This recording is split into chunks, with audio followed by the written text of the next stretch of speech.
Olá, estudantes da segunda série do ensino médio, sejam todos muito bem-vindos para mais uma aula de aprofundamento aqui no Centro de Mídias. Aula do componente Representações do Espaço Geográfico.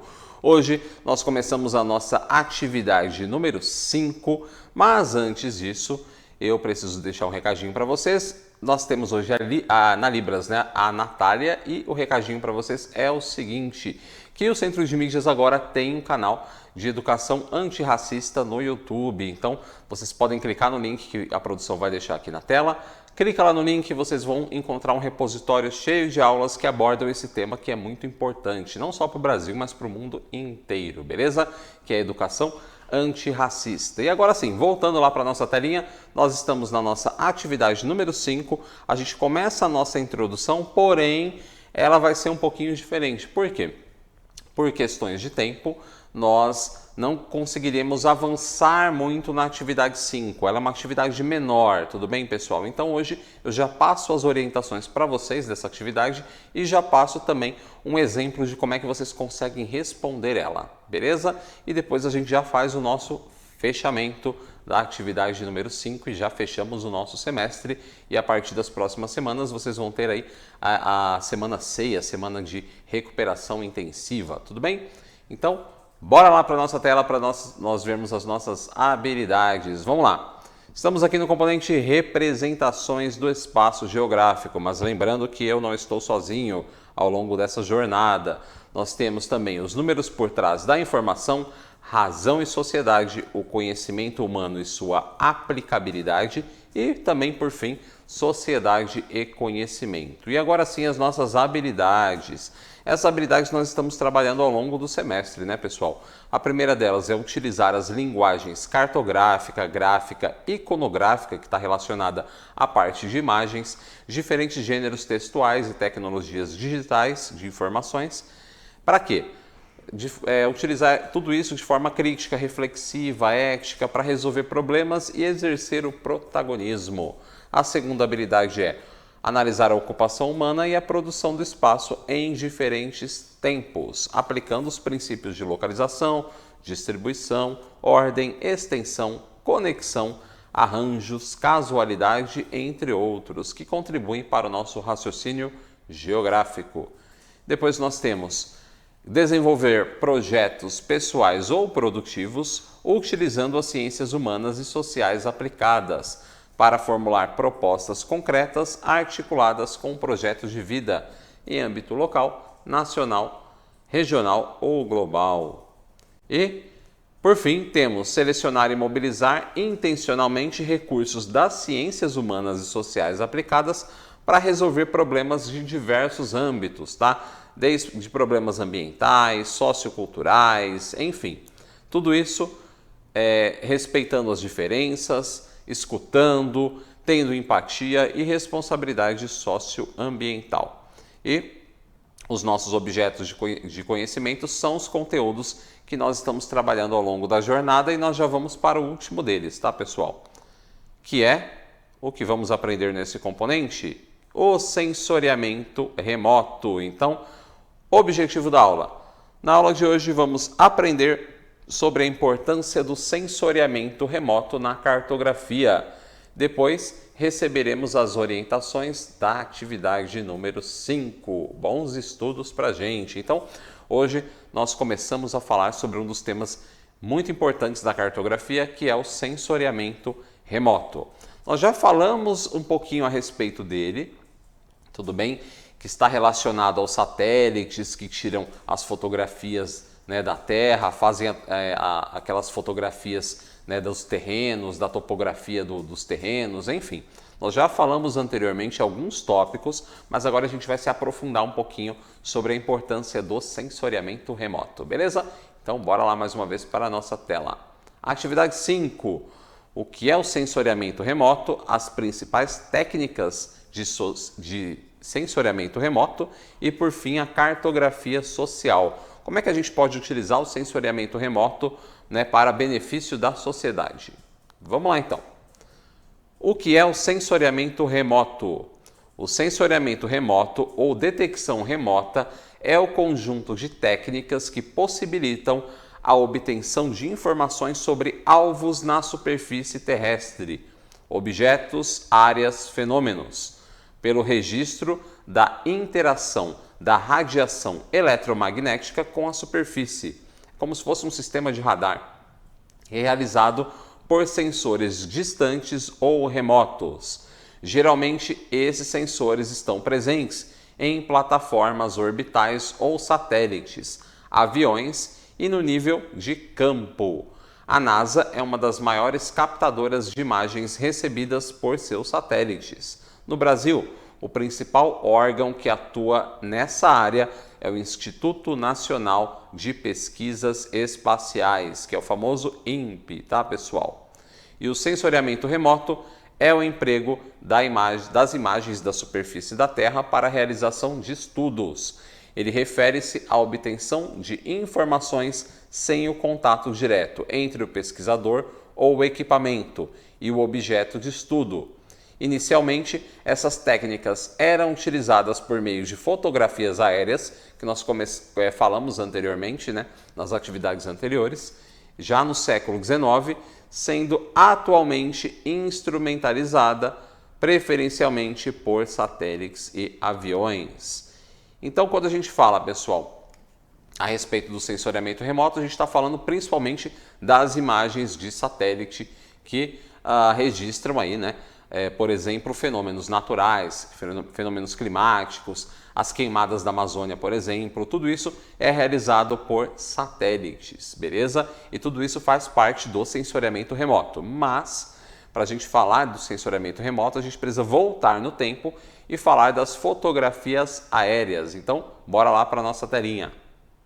A primeira fotografia aérea data de 1858, com autoria do fotógrafo e balonista francês Gaspard Félix, que tirou a foto a bordo de um balão de ar quente, amarrado a 80 metros acima da vila francesa de Petit-Bicêtre.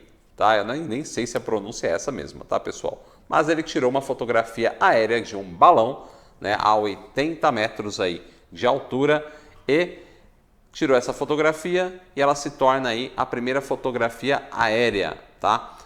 Mas, no entanto, né, as primeiras fotografias que ele produziu já não existem. Essa aí é a que a gente tem o registro de ser a primeira, mas supostamente aí foram tiradas outras fotografias que acabaram se perdendo, tá? Então, a fotografia aérea mais antiga a sobreviver ao tempo, né, ela é chamada de Boston, como as águias e os gansos a veem, que foi tirada por James Wallace e Samuel Archer em 13 de outubro de 1860. Então, a primeira fotografia, 1858, mas a que a gente tem registro mesmo físico e a gente pode ver é a fotografia de 1860, chamada Boston, como as águias e os gansos a veem.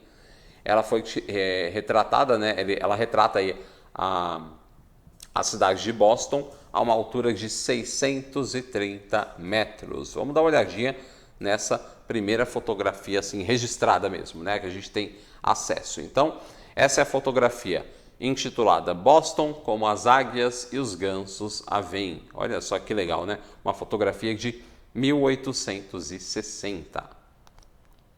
Bem, nós temos também a aerofotografia ou fotografia aérea, né, que nos tempos atuais, né, é a atividade de registro de imagens do solo a partir de uma posição elevada, diretamente acima do objeto, por meio de câmeras fotográficas que são levadas, né, ou instaladas em sensores aeronaves, e aeronaves no caso, né, como aviões, planadores, helicópteros, ovantes também, tá? Balões dirigíveis, além de foguetes, pombos, pipas, paraquedas, satélites, estações espaciais, etc.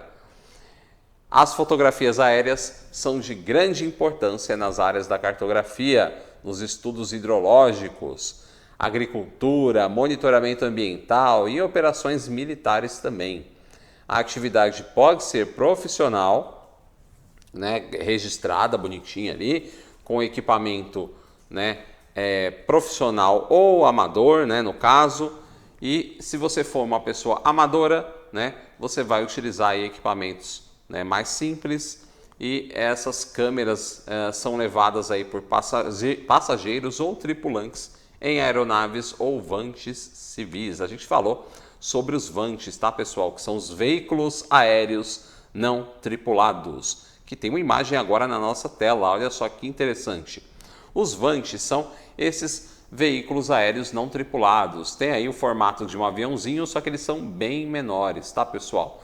E eles carregam, né, na parte de baixo, câmeras que vão fotografando os terrenos. E isso a gente viu que pode ser utilizado para os mais variados fins. Você pode tanto registrar aí terrenos, fazer a topografia desses terrenos, você pode utilizar até mesmo na guerra. Então, se vocês observarem essa imagem aqui, pessoal, que está aparecendo na tela de vocês, vamos lá para a imagem. Nós temos aqui esses vantes aqui, eles são militares, tá, pessoal? Então, eles são vantes militares lá dos Estados Unidos. Professor, o que é um vante? É isso aí, pessoal. Um vante é um veículo aéreo não tripulado. E qual que é a diferença de um vante para um drone? Então, nós temos ali, olha só a primeira imagem, nós temos um drone e depois nós temos os vantes. Drone, né? A gente percebe ali uma diferença na questão ali das hélices, né? Tá parecendo um helicóptero, o vante está parecendo mais um aviãozinho mesmo, mas, né, quando a gente fala de drone e vante, vamos lá. Os drones são usados para fins recreativos e os vantes para fins comerciais, experimentos científicos ou para fins militares também. Então aqui, pessoal, a gente tem um drone, mas se esse drone fosse registrado e esse drone ele fosse registrado pelo governo para fazer parte do exército, por exemplo, né? Um drone militar, aí esse drone não seria um drone, seria um vante, tudo bem? Então, se você faz um projeto amador, né, de um drone, né, isso aí é só para você mesmo tirar fotografias e tal, isso vai ser drone. Se no caso você conseguir um registro mesmo dele, né, e você utilizar para fins científicos, militares, enfim, se isso daí estiver registrado, você vai chamar de veículo aéreo não tripulado. E quando ele tem esse registro, ele deve passar por inspeções específicas, deve seguir várias regulamentações, porque a gente não pode ficar usando esses veículos aéreos de qualquer maneira, tudo bem? Existe uma série de leis, né, para proteger as pessoas desses veículos, certo? Beleza? Então vamos lá para a nossa tela mais uma vez. Bem, pessoal, quando a gente fala agora, vamos avançar no caso, né? Vamos falar sobre o Instituto Nacional de Pesquisas Espaciais, que é o INPE, que é muito conhecido aqui no nosso país, tá? É o Instituto Federal Brasileiro dedicado à pesquisa e exploração espacial, que foi criado em 1961. O Instituto tem instalações em 12 cidades, olha que legal. São Paulo, Brasília, Alcântara, Atibaia, Belém, Cachoeira Paulista, entre outras, tá? E a missão do INPE é promover e executar estudos, pesquisas científicas, desenvolvimento tecnológico e capacitação de recursos humanos nos campos da ciência espacial e da atmosfera, das aplicações espaciais, da meteorologia e também da engenharia e tecnologia espacial, bem como em domínios correlatos, tá? Que são relacionados conforme as políticas e diretrizes definidas pelo Ministério da Ciência, Tecnologia e Inovação. Então o INPE ele é o responsável aí, né? Justamente quando a gente fala principalmente das questões ambientais aqui do Brasil, o INPE é um dos principais responsáveis por mostrar para a gente o que está acontecendo no meio ambiente por meio de satélites, tá? Então, quando a gente vê as queimadas na Amazônia, por exemplo, a gente sabe que tudo isso está relacionado porque tem um satélite, né, que passa ali, né, pelo Brasil, tira as fotografias, o INPE pega esses registros, documenta tudo e depois manda para as autoridades competentes, tudo bem? Então aí faz como se fosse uma ponte, né, entre né, um problema e o governo que deve agir para combater esse problema. Beleza? Vamos avançar mais um pouquinho. E aqui, pessoal, nós temos antenas, uma imagem bem interessante que mostra antenas da estação espacial, a estação, no caso, de rastreamento de satélites do INPE. Tá? Essas antenas aqui, no caso, ficam em Cuiabá, tá? E recebem os dados do satélite. Então, o satélite está ali no espaço e ele vai mandando os sinais, tira as fotografias, manda para essas antenas e esses dados eles são computados pelo INPE, que vai fazer toda a documentação e depois passa os dados para o governo, tudo bem? E olha só, nós temos uma imagem bem legal aqui para vocês, que é de um satélite brasileiro. Olha só que interessante. Ele aqui está, entre aspas, desmontado, né? Tem os painéis solares ali que ficam na lateral, depois eles se abrem, tudo bem? E ali nós temos todos os sensores ali que vão mandar os dados para a Terra. Ele está no laboratório. Esse aqui é o satélite Amazônia 1. Olha só que interessante. E falando a respeito desse satélite aqui que está aparecendo para vocês, né, o Amazônia 1, que tem a denominação técnica, né, de SSR1, a gente chama de Amazônia 1, mas o nome técnico dele é SSR1. É um satélite de observação da Terra brasileiro, que foi lançado em 28 de fevereiro de 2021. Olha só que legal, na missão PSLV-C51, e ele foi lançado a 1h54 da manhã. O lançamento durou aproximadamente 18 minutos e ocorreu na Índia. O satélite tem como principais funções a observação do território nacional, o combate ao desmatamento ilegal, o monitoramento, né, beira-mar, entre outras. Então, bem interessante, né? E apesar de não ser o primeiro satélite brasileiro, é o primeiro projetado, produzido e testado inteiramente no país e será o terceiro satélite brasileiro de sensoriamento remoto em operação em conjunto com o CBE-RS-4 e o CBE-RS-4A, ambos produzidos em parceria com a China. Então, olha só que interessante, como é que funcionam essas parcerias, galera? O Brasil, ele produz satélites, né, com parcerias, né, que trazem os parceiros internacionais, por exemplo, a China, que ajuda a trazer equipamentos. Então, o satélite é produzido aqui no país e depois ele é enviado para os países que têm bases de lançamento. Então, quando um foguete vai ser lançado, normalmente ele também solta ali, né, no processo de lançamento os satélites. Então, é meio que o satélite ele faz uma carona, né? O foguete principal dá uma carona para o satélite, depois vai soltar ele.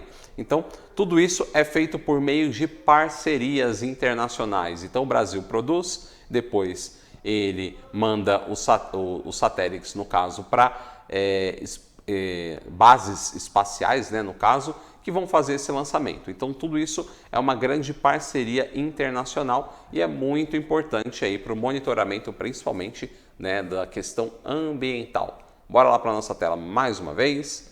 Então, olha só, principais funções: observação do território nacional, o combate ao desmatamento ilegal, que eu acho que é a principal função, né, do Amazônia 1, e o monitoramento beira-mar, tá? Mas principalmente aí se foquem na questão do desmatamento ilegal, beleza? E aqui, pessoal, nós temos uma imagem, essa imagem aqui ela não é verdadeira, tá? É um render, tá? Em 3D, é só para mostrar como é que fica esse satélite aberto, tá? A gente viu ele fechadinho aqui, né? E aqui nós temos ele aberto. Então ali, esses painéis azuis que vocês estão vendo aí são os painéis solares e os outros recursos ali são sensores, tá? Então, bem interessante, né? Então aqui nós temos uma renderização do Amazônia 1 acoplado, no caso, ao módulo de carga útil. Tudo bem? E aqui nós temos uma fotografia, uma imagem bem legal que mostra, né, as cores reais da região metropolitana de São Paulo e seus arredores. Imagem em cores reais. Então, olha aqui, nós temos a região metropolitana de São Paulo e seus arredores, e essa imagem foi feita pelo satélite Amazônia 1. Olha só que imagem bonita, né? Vista aí do espaço, né? A nossa cidade de São Paulo, muito legal. Vamos lá para a nossa atividade 5? Então, vocês já tiveram uma ideia aí, né? Perceberam um pouquinho sobre, entenderam um pouquinho sobre o sensoriamento remoto e a sua importância. E agora a gente vai para a nossa atividade. Vamos lá. Os estudantes devem se reunir em grupos e fazer uma pesquisa sobre quais produtos do sensoriamento remoto podem ser utilizados em nosso cotidiano e quais informações podem ser obtidas através deles. Depois, os estudantes devem analisar a comunidade onde vivem por meio de imagens e satélites e fazer um levantamento dos principais problemas de infraestrutura encontrados. Por fim, podem propor uma ou mais soluções para os problemas encontrados na comunidade onde vivem. Então, basicamente, você vai entrar lá no Google Maps, você vai procurar a rua onde você mora, a região onde você mora, e você vai encontrar as imagens de satélite, essas imagens, né, vistas aí de cima da região onde vocês moram. Depois que vocês observarem as imagens, vocês vão fazer um levantamento dos problemas que vocês encontram aí no bairro de vocês. Então, olha, essa rua aqui poderia ser asfaltada, esse córrego poderia ser canalizado, naquela área nós temos muito entulho, naquela área nós temos muito lixo. Então, vocês vão marcar esses pontos no mapinha que vocês tiraram, né, que vocês conseguiram encontrar, né, da região de vocês, né, imagens de satélite, e depois vocês vão promover ações ou fazer planos para solucionar esses problemas. Então, olha, como é que a gente poderia retirar o lixo daquela região? Como é que aquele córrego ele poderia ser limpo ou canalizado? O que a gente precisa fazer? Ou aquelas ruas que não são asfaltadas, o que a gente pode fazer para melhorar essa situação? Então, vocês fazem o levantamento dos problemas, né? E depois vocês propõem aí, no caso, façam um relatório, um documento, e esse documento ele serve aí, né, como o último trabalho de vocês na atividade 5, tá? E também serve para vocês mandarem ele para as autoridades competentes da região onde vocês moram. Para quê? Para solucionar esses problemas.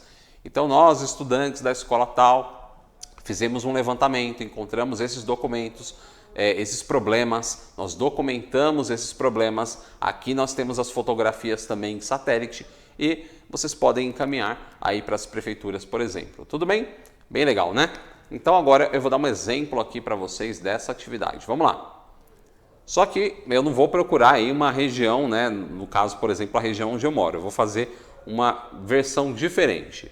Agora vamos ver um exemplo de resposta utilizando aí imagens de satélite da cidade de Brumadinho, em Minas Gerais, antes e depois do grave acidente causado pelo rompimento de uma barragem. Vamos lá. Então, só para situar vocês, antes da gente mostrar as imagens. O rompimento da barragem, né, em Brumadinho aconteceu em 25 de janeiro de 2019 e foi o maior acidente de trabalho no Brasil em perda de vidas humanas e o segundo maior desastre industrial do século. Foi um dos maiores desastres ambientais da mineração do país, depois do rompimento da barragem em Mariana, que foi outra tragédia aqui no Brasil. Controlada pela empresa Vale, a barragem de rejeitos, denominada Barragem da Mina Córrego do Feijão, era classificada como de baixo risco, não tinha risco de ser rompida, e alto potencial de danos. Então, mas se acontecesse um acidente, ia ter um dano terrível. Acumulando os rejeitos de uma mina de ferro que ficava, né, no Ribeirão Ferro Carvão, na região de Córrego do Feijão, nos municípios de Brumadinho, estado de Minas Gerais. Então, uma mina de rejeitos, pessoal, basicamente a empresa ela faz a mineração, ela tira minerais do solo e vai sobrar aí os rejeitos. Então, vai sobrar minerais que não são utilizados na indústria, por exemplo, minerais que são rejeitados, e esses minerais eles são separados por meio de água. Então esse rejeito é basicamente uma lama, tudo bem? Extremamente tóxica, porque ela é cheia de metais pesados. e ela deve ser armazenada numa barragem e deve ter, logicamente, né, a gente precisa de muita segurança. Por quê? Se é uma lama extremamente tóxica, é necessário, né, uma proteção aí desse espaço. E a barragem não foi vistoriada de maneira adequada, ela acabou se rompendo e causou um desastre terrível, porque essa lama tóxica ela vai se espalhar pelo meio ambiente. Então, vamos dar uma olhadinha ali na nossa tela. O desastre industrial causou, né, a morte de 270 pessoas, incluindo 4 pessoas desaparecidas. E em números oficiais divulgados em 7 de junho de 2022, né, nós identificamos aí a vítima número 266, mais de 3 anos depois do rompimento da barragem. A ossada identificada havia sido encontrada pelos bombeiros em abril. Então, olha só, nós temos quase 300 pessoas que morreram, né, principalmente trabalhadores que, quando essa barragem estourou, né, essa lama toda acabou cobrindo, né, essas pessoas e matando-as, tudo bem? Então, vamos lá para as nossas imagens. Olha lá, aqui nós temos uma imagem que mostra o rompimento da barragem em Brumadinho. Então, lembrando que isso aqui não é uma lama, né, comum, né, só água e terra. Não, é uma lama com rejeitos minerais. Ela está cheia de metais pesados. E isso tudo é extremamente tóxico para a saúde humana e também, né, acaba destruindo aí o meio ambiente.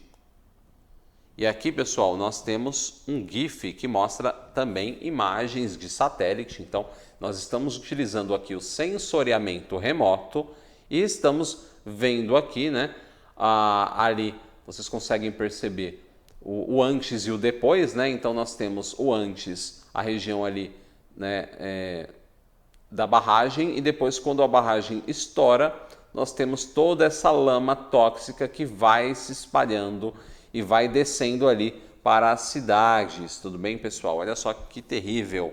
E ao todo foram 12,7 milhões de metros cúbicos de rejeitos de mineração. Aqui então nós temos a imagem mais uma vez. E o que podemos fazer para prevenir futuras catástrofes ambientais como a de Brumadinho? Hora de refletir. Então, olha só, nós pegamos imagens do sensoriamento remoto, vimos, entendemos um pouquinho dessa tragédia que aconteceu em Brumadinho e agora a gente precisa propor soluções. Então, a empresa Vale, ela foi, né, autuada, ela recebeu uma multa bilionária, tudo bem?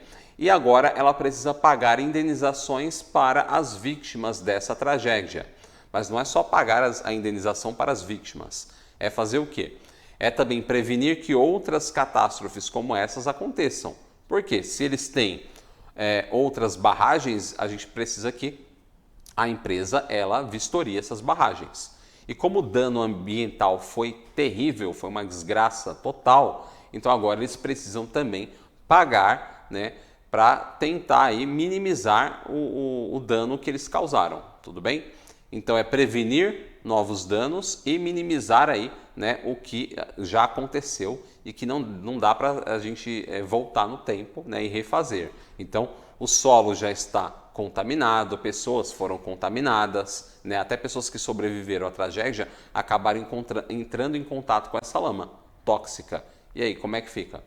Os bombeiros, por exemplo, que tiveram que resgatar as vítimas. Você está ali entrando em contato com uma lama totalmente tóxica e aqueles minérios, eles são até mesmo cancerígenos. Então isso é um problema para a saúde, né, das pessoas. E a empresa ela precisa pagar por todos esses erros, tudo bem? Então é necessário uma ação em conjunta do governo, né, para punir esses culpados e a empresa ela precisa se retratar de alguma forma, beleza? Então essa aí, no caso, é uma das soluções que a gente pode encontrar. Mas eu já recomendo para vocês buscarem informações na internet para ver se as vítimas foram realmente indenizadas. Procurem essas informações a respeito dessa tragédia e reflitam sobre ela. Basicamente é isso, pessoal. A gente fecha aqui a nossa atividade número 5. Foi um prazer dar aula para vocês. Eu espero que no próximo ano a gente continue com mais aprofundamentos. E é isso, pessoal. Não deixe de avaliar o nosso conteúdo, comenta aí o que vocês estão achando e a gente se vê numa próxima. Um abração, se cuidem e até mais. Tchau, tchau!